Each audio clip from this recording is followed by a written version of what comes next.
बिस्मिल्लाहिर्रहमानिर्रहीम। 10th class lecture number 8B और unit number 8 है projection of a side of a triangle. Exercise 8.2 और आपके स्मार्ट सिलेबस में दो क्वेश्चन है, क्वेश्चन नंबर 2 और क्वेश्चन नंबर 3। क्वेश्चन नंबर 2 में कहता है कि in a triangle ABC measurement AB is equal to 6 centimetre, measurement BC is equal to 8 centimetre और measurement AC is equal to 9 centimetre. और साथ में ये भी एक्सप्लेन कर दिया कि D is the mid point of side AC। और हमसे ये कहा गया कि length of the median BD हमने फाइंड करनी है। ठीक है, अच्छा, इससे पहले कि इसको मैं एक्सप्लेन करूं, हम थोड़ा सा जौन सा है वो जो थ्योरम 3 था उसको थोड़ा एक्सप्लेन कर देते हैं। लेकिन थ्योरम 3 क्या है? जो इसी चैप्टर का जो नेक्स्ट थ्योरम है वो ये कहता है कि कोई भी ट्राइंगल है, लेट्स सपोज, ठीक है, कहते हैं इस ट्राइंगल की कोई सी भी आप दो साइड्स का जो स्केयर का सम है, लेट्स सपोज मैं उनको नाम देता हूं, इनके वर्टिसेस को A, B और C।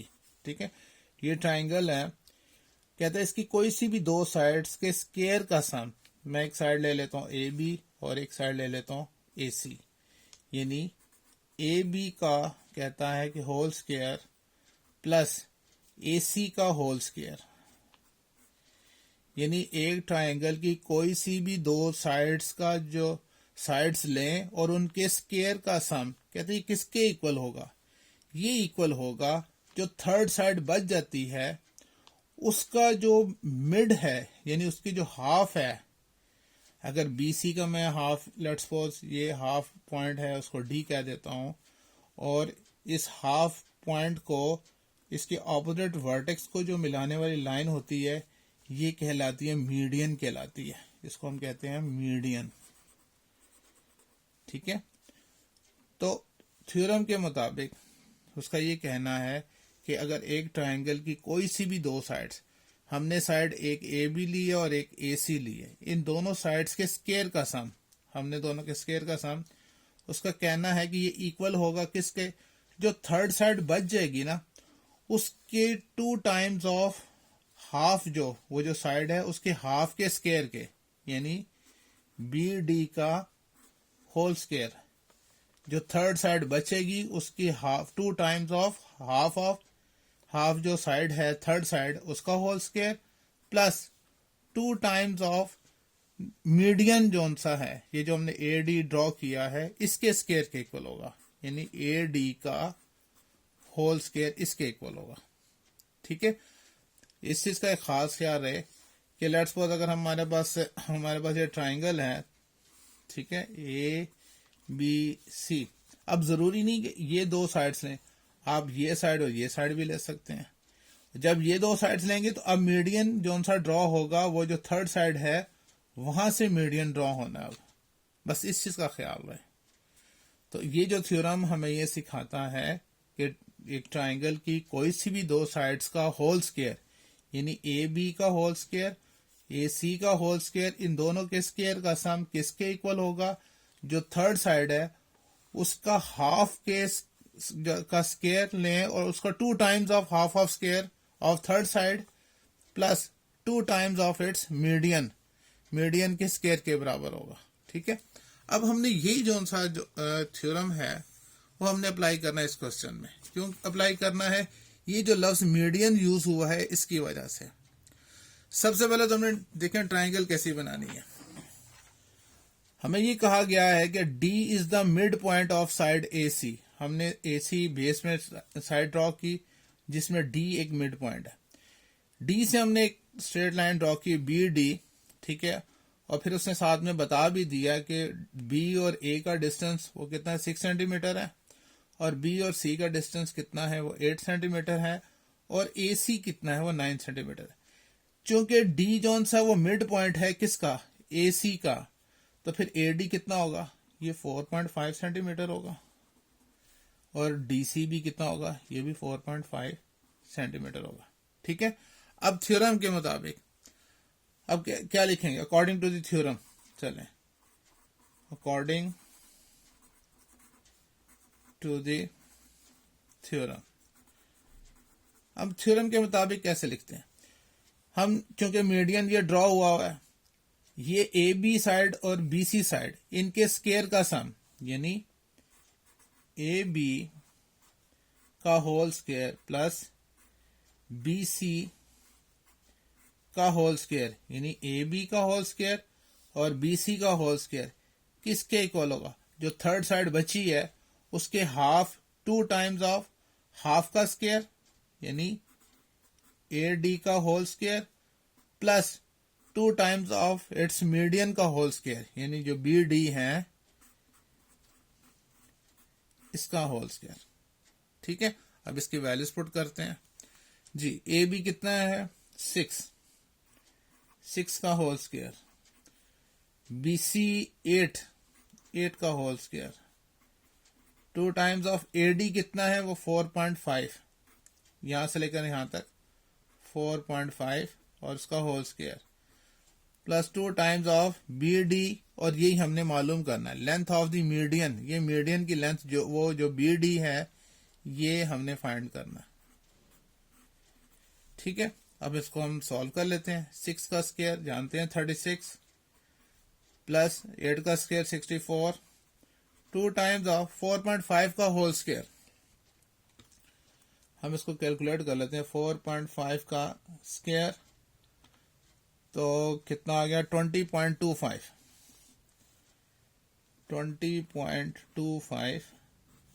Plus 2 times of B D उसका होल स्केयर, इन दोनों को ऐड करें तो 100 आ जाएगा। 60 प्लस 36, इसको 2 से मल्टीप्लाई करें, मल्टीप्लाई 2 किया 40.5 plus 2 times of B D उसका होल स्केयर, ये इस तरफ आके क्या हो जाएगा? माइनस हो जाएगा। 100 माइनस 40.5, 100 माइनस आंसर करें तो आ जाएगा 59.5, इस तरफ तो रहेगा 2 टाइम्स ऑफ बी डी का होल स्केयर, तो ये आ गया 59.5 is equals to 2 times of B D उसका होल स्केयर। 2 मल्टीप्लाई हो रहा है, इस तरफ आकर डिवाइड हो जाएगा, तो इस तरफ रह गया बी डी का होल स्केयर। जब इसको डिवाइड करेंगे 2 से तो 29.75, यानी हम लिख सकते हैं कि मेजरमेंट बी डी का जो होल स्केयर है वो इक्वल टू है 29.75। हमें तो खाली बी डी की वैल्यू चाहिए, तो क्या करेंगे? स्क्वायर रूट लेंगे, taking square root on both sides, taking square root on both sides, दोनों साइड्स का हमने स्क्वायर रूट लेना है। ठीक है, तो इसका भी स्क्वायर रूट लेंगे, मेजरमेंट बी डी, और इसका भी स्क्वायर रूट लेंगे 29.75, तो मेजरमेंट बी डी जो रिक्वायर्ड आंसर वो क्या आएगा? स्क्वायर रूट ऑफ आंसर हम लिखें तो 5.454, तो 5.454 सेंटीमीटर, ये हमारा आंसर आ गया। तो समझ आ गई, बहुत आसान सा था। हमने जो मालूम करना था वो मीडियन मालूम करना था, तो हमने मीडियन जो सा है वो फाइंड कर लिया कि मीडियन क्या आया? 5.454 जो सा वो इसका आंसर आ गया। ठीक है, अब जो सा है इसके बाद जो सेकंड क्वेश्चन है, थर्ड क्वेश्चन, सॉरी ये तो क्वेश्चन नंबर 2 हमने किया था, इसके बाद जो सा थर्ड क्वेश्चन वो देखें। कहते हैं ना parallelogram A B C D prove that कि A C whole square plus B D whole square is equal to 2 times of A B whole square plus B C whole square, ये हमने ये prove करना है। अब देखें एक parallelogram है, ये बनाई हुई है। ठीक है, ए बी सी डी ये पैरेललोग्राम है। पैरेललोग्राम की डेफिनेशन क्या है? Opposite sides are congruent, opposite angles are congruent and diagonal bisect each other. ठीक है, अच्छा अब यहां पर हमने ये कहा कि हमने जो ये पैरेललोग्राम है दोनों जो उनसे हमने डायगोनल ड्रॉ किया। अब जब मैंने ए और सी डायगोनल जो ड्रॉ किया है, तो हमारे पास ये एक ट्राइंगल बनती है ए बी सी, ये ट्राइंगल, ठीक है ना। मैंने इसलिए इसको डिफरेंट कलर से लिखा है। अगर मैं यहां लिखूं इन ट्राइंगल ए बी सी, इस ट्राइंगल की बात करूं तो एंगल बी जो सा है वो क्या एंगल शो करता है, वो ऑब्ट्यूज एंगल शो करता है। तो मैं यहां लिख सकता हूं in which measure angle B is an obtuse angle. ये क्या है, ये ऑब्ट्यूज एंगल है। एंगल बी क्या है, ऑब्ट्यूज एंगल है। तो फिर यहां से हमें एक परपेंडिकुलर ड्रॉ किया है यहां पर, जो कि बी सी की प्रोजेक्शन बनेगी। यहां पर हम इसको कोई सा भी नाम दे देते हैं। लेट्स सपोज हम ई का नाम दे देते हैं, ठीक है। अब ऑब्ट्यूज एंगल ट्राइंगल के थ्योरम के मुताबिक ये ऑब्ट्यूज एंगल है, इसकी जो ऑपोजिट साइड है ए सी, तो ए सी का होल स्क्वायर किसके इक्वल होगा, जो बाकी दो साइड्स हैं जो ऑब्ट्यूज एंगल्स को कंटेंड कर रही हैं उनके स्क्वायर का सम, यानी ए बी का whole square plus B C का whole square plus 2 times of क्या होगा, 2 टाइम्स जो सा है the rectangle content one of the side यानी ए बी, और जो सा है and the projection on it of the other, ये जो बी ई, ठीक है। इसको हम इक्वेशन 1 का नाम देते हैं।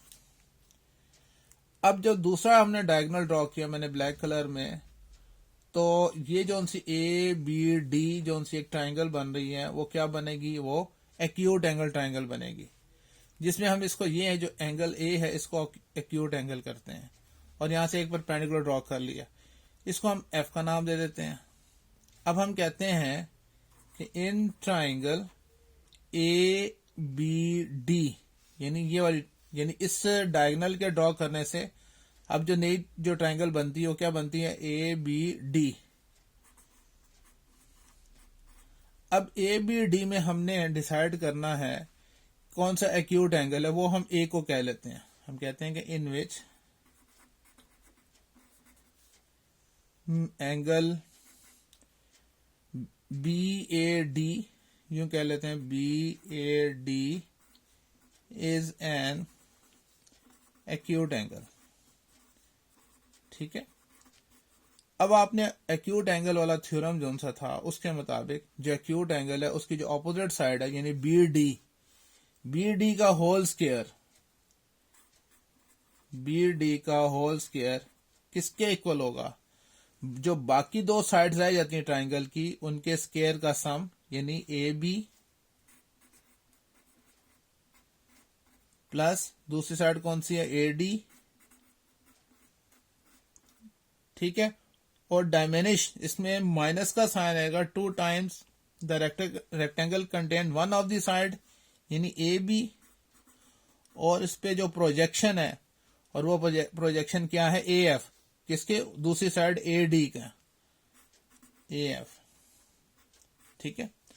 अच्छा, जैसा कि हमें पता है हम यहां पर लिख लेते हैं सिंस के जो पैरेललोग्राम होती है उसकी ऑपोजिट साइड्स क्या होती हैं, वो इक्वल होती हैं, यानी ए डी बी सी के इक्वल होता है। तो हम यहां पर लिखते हैं सिंस जो ए डी है किसके इक्वल है, ए डी किसके इक्वल होगा, बी सी के, तो यहां पे बी सी लिख लेते हैं। आल्सो ये जो परपेंडिकुलर ड्रॉ किया था सी से बेस में और डी से भी बेस में, उससे ये जो ए एफ है ये बी ई के इक्वल है, यानी A F is equals to B E, ठीक है। अच्छा, अब फिर ये वाली फिर गिवन इक्वेशन क्या बन जाएगी, ये बन जाएगी, हम लिखेंगे बी डी का whole square is equals to A B का होल स्क्वायर प्लस, अभी हमने कहा ए डी किसके इक्वल है, बी सी के, तो इस ए डी की जगह बी सी लिख सकते हैं, यानी बी सी का whole square minus 2 times of A B और ए एफ की जगह हम क्या लिखेंगे, बीई, तो साथ में बीई आ जाएगा। ये हमारे पास इक्वेशन 2 आ गए।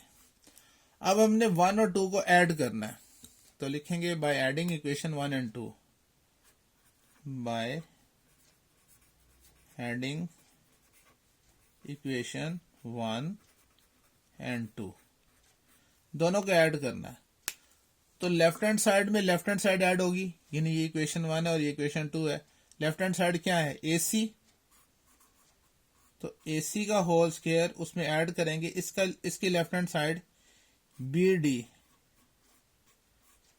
इज इक्वल टू, अब राइट हैंड साइड देखें, ये भी AB का होल स्क्वायर है, ये भी AB का होल स्क्वायर है, तो 2 टाइम्स ऑफ AB का होल स्क्वायर, यानी ऐड कर रहे हैं ना, तो AB whole square plus AB whole square क्या हो जाएगा, 2AB होल स्क्वायर। इस तरह से plus BC whole square plus BC whole square, तो ये भी आएगा 2 times of BC whole square. ये है प्लस 2AB इंटू BE, ये है -2 इंटू AB इंटू BE, तो ये दोनों क्या हो जाएंगे, एक प्लस वाला एक माइनस वाला, सेम वैल्यूज कैंसिल हो जाएंगी। अब सिर्फ इसमें हमने 2 जो सा है वो कॉमन लेना है, तो हमारे पास आ गया AC का होल स्क्वायर प्लस BD का होल स्क्वायर, 2 कॉमन लिया, तो हमारे पास आ जाएगा AB का होल स्क्वायर प्लस BC का होल स्क्वायर। यही हमने क्या करना था, प्रूव करना था, तो हेंस प्रूव्ड, तो ये हमने प्रूव कर दिया।